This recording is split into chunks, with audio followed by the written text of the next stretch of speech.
esteja bem. Esse primeiro recado é só para deixar claro para todos e todas que estão nos assistindo que as aulas aqui presentes são dos nossos cursos do IFMG Campus Avançado Piauí. Qualquer uso indevido da imagem pode ser alvo de questionamento judicial. Então, dessa forma, assista, não tem problema algum em assistir, em aprender e compartilhar o conhecimento. Mas nada de utilização das imagens sem autorização prévia dos responsáveis, seja o professor, seja o Instituto Federal de Minas Gerais, Campus Avançado Piauí. Beleza? A gente se vê ao longo desse curso e espero que seja proveitoso para todo mundo. Espero que esteja bem. Vamos dar continuidade aqui ao nosso curso de recuperação de áreas degradadas. Na última aula, a gente falou sobre o SAF, sobre as agroflorestas, e a gente viu que dos pontos importantes que a gente precisa conhecer para as agroflorestas e também quando falamos de restauração de áreas degradadas, a gente viu que é importante entender um pouco do solo. E agora a gente vai comentar na aula de hoje, na aula 6, um pouco da fauna edáfica, sobre as funções e relações com o ambiente solo. E é importante a gente estar atento porque essas relações, inclusive no final vamos falar um pouco de métodos de coleta de seres vivos do solo, são importantes para a gente entender essa relação, beleza? Então, por que a gente deve ir ao solo, Então, por que a gente tem uma fauna que vive no solo e por que ela vive lá? Primeiro, porque ela se protege contra predadores, tem mais locais para se esconder. E segundo, essa região do solo ela tem um poder tampão, que são menores variações ambientais do que acima do solo. Então, a gente consegue ter um local mais adequado para a sobrevivência, por um inseto, por exemplo, quando ele está enterrado no solo do que quando ele está passeando. A chance de predação é maior e a chance de sobrevivência é menor. Então, para viver no solo, é preciso adaptação, Em geral, essa fauna ela tem que conseguir viver num local compacto, com poucos espaços abertos, que é a característica do solo, que a gente tem. Local de baixa luminosidade, evidentemente, porque a luz solar, de forma geral, ela não consegue adentrar dentro do solo, a não ser que tenha um buraco, alguma coisa assim. E existe uma baixa disponibilidade e também uma baixa qualidade de alimento. Então, essa fauna tem que estar adaptada a um tipo de alimentação própria para ela sobreviver nesse espaço. E tem flutuação microclimática frequente e forte. Porque se o sujeito abre um buraco, se tem movimentação de algum outro ser vivo, então você tem uma flutuação muito frequente, muito forte. Então a fauna precisa estar adaptada a essa sobrevivência para conseguir estar ali presente. E uma característica muito importante, baixa concentração de oxigênio. A baixa concentração de oxigênio, ela tem um papel também que é muito importante, para conseguir garantir a sobrevivência desses animais, Porque eles precisam ter uma necessidade de oxigênio muito baixa, ou um tipo próprio de respiração, como o caso das minhocas, que tem respiração pela pele, para conseguir sobreviver nesses ambientes.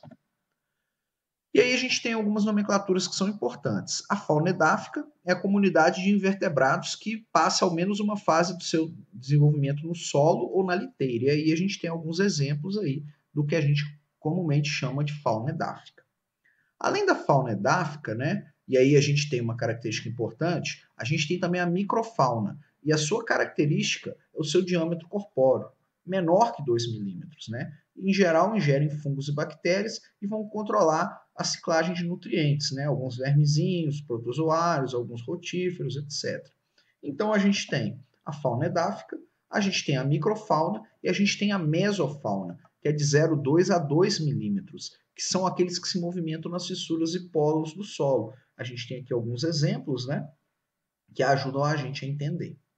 Então, a gente tem também a macrofauna. Então, veja, a gente tem o que é a fauna edáfica, e essa fauna edáfica se divide em grupos. E a gente tem a microfauna, a mesofauna e a macrofauna, que é a mais famosa, que são aqueles que constroem ninhos, cavidades, galeria e transporte de materiais no solo. A gente tem minhoca, a gente tem vespa, a gente tem os grilinhos ortóptera, larva e etc., como a gente consegue ver alguns aqui.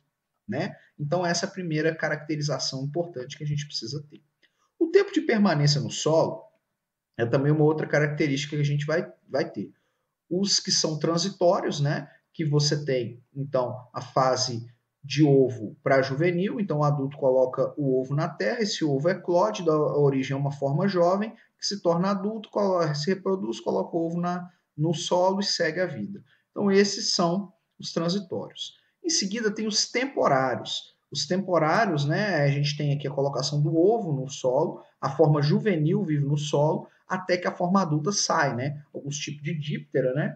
São os exemplos disso. No primeiro caso, dos transitórios, a gente tem alguns coleópteros, né? Que são alguns exemplos que a gente tem. A gente tem também os periódicos, né? Que são aqueles que só a forma adulta sai e volta, a forma adulta sai, volta ao solo, e ali fica a forma de ovo, a forma juvenil, a forma adulta entrando e saindo, então, apenas para a época reprodutiva, né? E a gente tem os permanentes, né? Como alguns coleópteros também, que a fase de ovo jovem e adulto é toda dentro do solo. Então, o tempo de permanência da fauna no solo, ela também tem as suas características ecológicas, né? Se divide em categorias dos animais no solo. A mesofauna tem uma característica que são os pellets fecais. Como eles têm uma digestão externa, né? Então a mesofauna, em maioria insetos, então vai lá, está lá vivo, tem a sua, então, a digestão externa. Como que isso acontece? A gente relembrando lá do ensino médio. Então, esses animais, eles, para se alimentar, eles liberam o suco gástrico na presa, né? Vamos chamar de presa, ou no material que está ali presente, e aí você tem a dissolução. E aí ele chupa de volta o que esse suco gástrico digeriu, digestão externa, então ele suga de volta para poder fazer a absorção dos nutrientes. Então, absorve os nutrientes, chega no intestino e vai formar os pellets fecais. E aí você tem micro-organismos presentes, e você vai ter alguns que vão ser mineralizados e outros vão ser importantes para a coprofagia, para outros animais que possam se alimentar dessas fezes, né? Vamos chamar dessa forma. Então, os pellets fecais são características de muitos indivíduos na mesofauna e são importantes por alimentar, né, e ter uma grande categoria de micro-organismos presentes, favorecendo, portanto, a variedade específica do solo. A gente tem também a mesofauna, né, que transforma a liteira. Por quê? Ela tem a sua fragmentação, que aumenta o contato para os micro-organismos, que aumenta a velocidade para a decomposição de fungos e bactérias, né? Então, como assim? Vai lá fragmentar o alimento, no que aumenta essa fragmentação, inclusive para a sua digestão externa, ele aumenta então a superfície de contato para os micro-organismos, e aí fisicamente a velocidade para a decomposição aumenta. Então veja que a gente tem também uma relação da mesofauna com o aumento da velocidade de decomposição dos restos de seres vivos. Então a mesofauna ela também joga um peso importante aqui, como a gente pode ver no gráfico, na mineralização de carbono, né? Então a gente consegue ver aqui, ó, a média de respiração da microbiota, e a gente consegue perceber aqui nos efeitos da respiração microbiana de um isópodo, né? E como isso tem um papel na mineralização do carbono. Então, é importante a gente considerar, muitos chamam, então a gente já falou um pouco aqui da mesofauna, e agora vamos falar um pouco da macrofauna. Na macrofauna, muitos autores chamam eles de engenheiros dos ecossistemas, né? Aqui um exemplo de um cupinzeiro, né, que a gente tem, e eles acabam modificando toda a estrutura do ecossistema e do meio ambiente. Então, a macrofauna, né, a gente tem a característica de alguns serem coprólitos, terem digestão interna e externa, né? Então, a gente tem aqui, né, a minhoca, por exemplo, ela tem na sua região anterior tem um muco, que vai garantir que ela consiga se movimentar debaixo da terra, e a gente tem a região posterior da minhoca, né? E aí ela se alimenta, ela consegue pegar restos de vegetais já em decomposição na terra, né? Quando ela abre o buraco, e aí ela se alimenta, muitos micro-organismos então vão se alimentar, vão estar presentes ali e serem liberados nos coprólitos, né? Que são lá nas suas fezes, nas fezes das minhocas, que vai contribuir no processo de mineralização. Então, a gente tem ali, no caso também da macrofauna, uma contribuição para a mineralização dos coprólitos, né, de suas fezes, que são muito ricas em micro-organismos e contribuem, por consequência, muito intensamente para a variabilidade específica de seres vivos presentes no solo, né? Bom, e como se dá a proteção de carbono, então, nos coprólitos, né? Você tem aqui a mineralização acontecendo, e quando acontece a mineralização desses coprólitos, a gente tem um total de carbono mineralizado maior quando se tem mineralização do que quando se tem somente a ingestão, né? A ingestão. Então, os coprólitos ajudam também na presença de carbono no solo. Então, veja como as minhoquinhas têm uma importância muito grande no solo, né? E esses coprólitos ali presentes vão afetar também a densidade e porosidade do solo, porque aqui a gente tem esses buracos, né?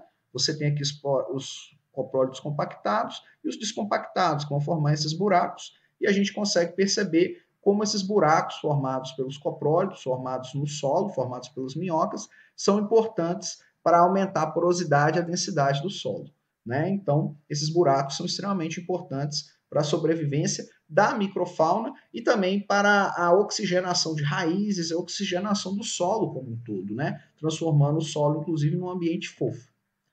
E quando a gente tem perturbações ambientais, né?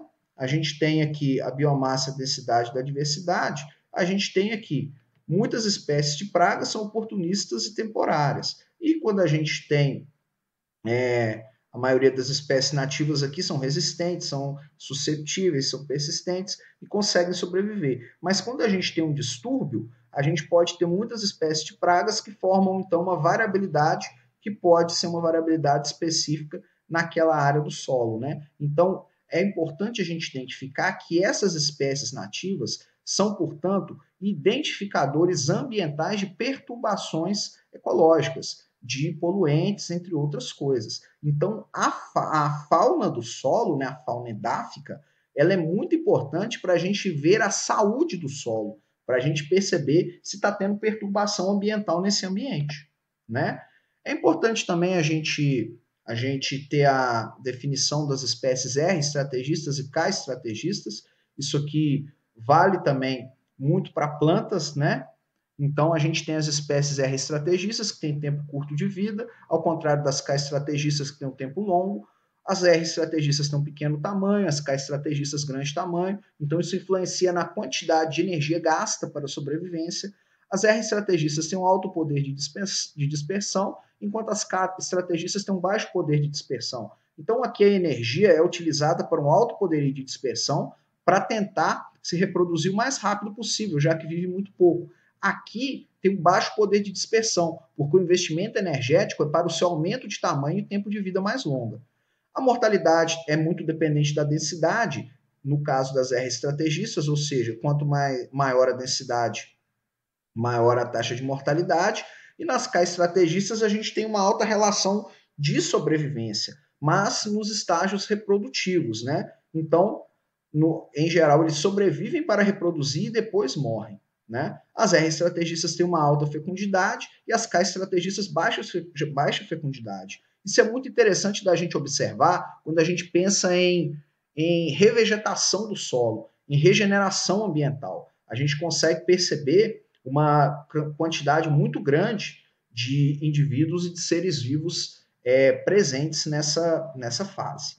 A gente tem também as R estrategistas um baixo investimento na defesa e outros mecanismos de competição, enquanto as K estrategistas têm um alto investimento em defesa e mecanismos de competição, né? Então, investe pouco nisso aqui, porque toda a sua energia é basicamente com alto poder de dispersão para conseguir sobreviver rapidamente, né? Mas conseguir ter uma alta taxa reprodutiva. Sua densidade populacional varia, e aqui uma densidade populacional constante de geração em geração. Isso é alguma das características que a gente tem ecológicas das espécies R e K estrategistas, que são importantes quando a gente fala da fauna edáfica, mas que tem uma importância muito grande quando a gente pensa também em regeneração do meio ambiente, né, em revegetação, como a gente já estudou. Então, eu acho que isso aqui complementa bem com algumas informações-chave. A microfauna, então, quando ataca lá, quando tem a predação, não forma estrutura no solo. Os protozoários e nematóides, por exemplo, liberam os nutrientes na biomassa microbiana. E a mesofauna e microfauna e macrofauna trabalham em geral com mutualismo, porque as fezes vão formar estruturas no solo, as pellets fecais e coprólitos que nós já vimos. Então, a microfauna presente ali, e essa mesofauna e macrofauna, o que elas são? Bioindicadores. Uma alteração na densidade por práticas de manejo, clima, solo, vegetação, etc., poluentes, a gente consegue ter um indicador da qualidade do solo. Então, a fauna do solo é um bioindicador. Isso é muito importante, porque com base na qualidade do solo, do exame de bioindicadores que você tenha, você consegue saber se aquele solo está saudável ou não. Ok? Isso é muito importante. As minhocas talvez sejam os principais bioindicadores, né? Então, são grandes, fáceis de ver, né? Tem apelo aos agricultores sempre gostam muito de minhoca pela sua capacidade lá, junto com os coprólitos, faz um monte de buraco no solo, então ajuda a oxigenar o solo, tem um papel muito importante nisso, então as minhocas jogam um papel chave para isso, indicam condições físico-químicas do solo, como a gente já falou, elas são bioindicadores, lugares com muita minhoca, né? Indicam lugares que têm uma densidade populacional muito boa, muito favorável à agricultura, né? E produz as estruturas físicas, né? As suas galerias com aqueles buracos que elas formam, os coprólitos, como nós já comentamos, né? Além de contribuir também com outras propriedades, né? Os seus buracos ajudando na infiltração de água, na retenção, né? Na decomposição da matéria orgânica, as minhocas são muito importantes para o solo. E afeta também a população de outros organismos, porque muitos organismos se alimentam de minhoca. Então, a baixa quantidade de minhoca influencia em toda a cadeia trófica. E, claro, vai alterar também o crescimento das plantas, porque, como eu disse, um solo com minhocas é um solo mais fofo, mais indicado para a agricultura, inclusive. Então, as minhocas elas se dividem em 3 grupos, basicamente. Né, ecologicamente as epigéicas, as anécicas e as endogeicas. Aqui tem uma imagem delas, mas eu trouxe aqui uma explicação que eu acho que fica mais fácil. As anécicas são as espécies que vivem em galerias verticais. Assim, ó. Ó o buraquinho aí. A gente tem as endogeicas, que vivem em perfis mais profundos do solo, e as epigéicas, que vivem mais próximo à superfície, alimentando de resíduo orgânico, né? E come material ainda não decomposto e raramente abre galeria no solo, porque ela não tem anatomia para essa função. Então a gente tem 3 grupos de minhocas, anécicas, endogeicas e epigéicas, que contribuem também para a gente compreender essa fauna presente, a fauna edáfica, a fauna do solo. Outro ponto importante, a composição da serrapilheira, que é aquele tanto de folha, de resto de ser vivo que fica por cima da floresta, aquilo afeta a densidade e diversidade da fauna. Isso é muito importante, porque quando a gente compara a mata com o plantio direto, a gente consegue perceber que essas coberturas vivas, né, que é onde a gente tem uma densidade e diversidade de vários seres vivos, como, por exemplo, ácaros predadores, onde ervas daninhas não foram retiradas, você tem um controle biológico de parasitas. Então, comparando um local para plantio, pensando lá nas agroflorestas com plantio direto, uma área, por exemplo, com serrapilheira, vai afetar a densidade e a diversidade da fauna, sendo indicada a sua importância para a sobrevivência das plantas. Ok? Quando a gente pensa também pesticida e fertilizante, os fungicidas em alta dose podem trazer efeito drástico na fauna do solo, então pode diminuir a quantidade desses seres vivos e, por consequência, aumentar a pobreza do solo, de diversidade de seres vivos e de outras características importantes para o crescimento das plantas. Os herbicidas levam muito à morte de organismos e pode contribuir com a retirada da cobertura viva, por consequência, retirada da serrapilheira, aumentando a quantidade, por exemplo, de ervas daninhas, entre outras coisas. Os inseticidas podem trazer a morte da mese da macrofauna e substituição dos grupos de ácaros e oscilação de outros grupos de seres vivos. E os fertilizantes aumentam a população da fauna edáfica, né? Porque tem mais biomassa no solo. Entretanto, em alguns casos, as minhocas podem sofrer intoxicação por amônia. Então, o excesso de fertilizante também pode causar problema para a fauna edáfica. Então, a gente tem que estar atento a isso, porque tudo em excesso pode causar problema para a fauna do solo, né? E a gente viu como é importante as características do solo. Então, aqui alguns métodos de coleta quantitativo, né? O TSBF, em que vai lá, faz a coleta manual, você utiliza alguns produtos químicos e vai fazendo a coleta, vai literalmente separando tudo que você acha e depois você analisa na lupa de mão, né? Então, esse é um dos métodos que a gente tem. Outro tipo, utilizando formol, que você pega, faz a coleta, utiliza o formol e aí você, com esse quadrado no solo, você identifica quais os seres vivos ali presentes. O elétrico, que você também pode liberar pequeno em um espaço delimitado, você libera eletrochoques, vai fazendo com que parte da microfauna saia daquele espaço, né? E você vai fazendo a coleta para também fazer a identificação daquele local. Os funis de Berlese, que você pega uma quantidade de solo e depois deixa aqui com uma lâmpada, né? E aí esses insetos e outros seres vivos, para escapar da luz, né? Porque eles vivem em ambiente escuro, vão descendo cada vez mais profundo e caem nesse copinho aqui. E aí você consegue fazer a coleta e identificar quais tipos de seres vivos você identifica naquele solo. O pitfall, que é muito parecido, a quantidade que você vai ter de solo também, e aí você vai deixar ele no ambiente, aí a fauna edáfica tende a sair, tende a cair, você também vai fazer a coleta dessa fauna edáfica para você identificar o que tem ali no solo. E os litterbergs, que comprovam a atividade da fauna na decomposição da matéria orgânica. Então você deixa isso aqui durante algum tempo e você vai fazendo literalmente a contagem, vai vendo quanto tempo leva para toda aquela quantidade de matéria orgânica ser degradada pelos seres vivos ali presentes. Beleza? Então, o objetivo aqui da aula de hoje foi falar um pouco sobre a fauna edáfica, a importância do solo e como o solo se relaciona para a recuperação de áreas degradadas, beleza? A gente se vê na próxima aula, a gente continua no próximo vídeo. Até!